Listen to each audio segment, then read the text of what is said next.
আমার আগের ভিডিওতে আমি তোমাদের সাথে পিনাট বারের রেসিপি শেয়ার করেছিলাম। আর এটা এত ভালো হয়েছিল যে এটা তৈরি করার সাথে সাথেই শেষ হয়ে গিয়েছিল। তাই আমি আজকে আবারও তিলের খাজা তৈরি করব। আর এটাকে একটু বেশি পরিমাণে তৈরি করব যাতে আমি কিছুদিন এটাকে রেখে খেতে পারি। এখন দেখা যাক আমি এটাকে কতদিন রেখে খাই। তো প্রথমেই আমি এর জন্য বেশ কিছু পরিমাণ তিলকে হালকাভাবে ভেজে নিলাম।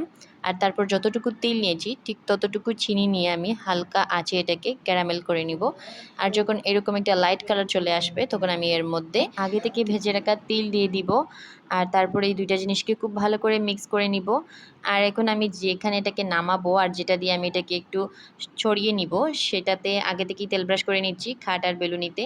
এরপর আমি এটাকে নামিয়ে নিয়েছি। আর এটা যেহেতু অনেক গরম থাকে আর খুব তাড়াতাড়ি করতে হয় সেই জন্য আমি এটাকে অফ স্ক্রিনে করে নিয়েছি। আর এখন আমি এটাকে নামানোর পর গরম অবস্থাতেই চারিদিকে ছড়িয়ে দিব আর এটাকে সমান করে নিব। তারপর আমি এটাকে নিজের পছন্দ মতো শেপস দিয়ে কেটে নিব। আর এই তো তৈরি হয়ে গেল তিলের খাজা। আর সত্যি বলতে আমি ভেবেছিলাম এটাকে অনেক দিন সংরক্ষণ করে খাবো, কিন্তু এখানেই আমরা সবাই মিলে অর্ধেক শেষ করে ফেলেছি। আর জানি না বাকি অর্ধেকে কতদিন যাবে।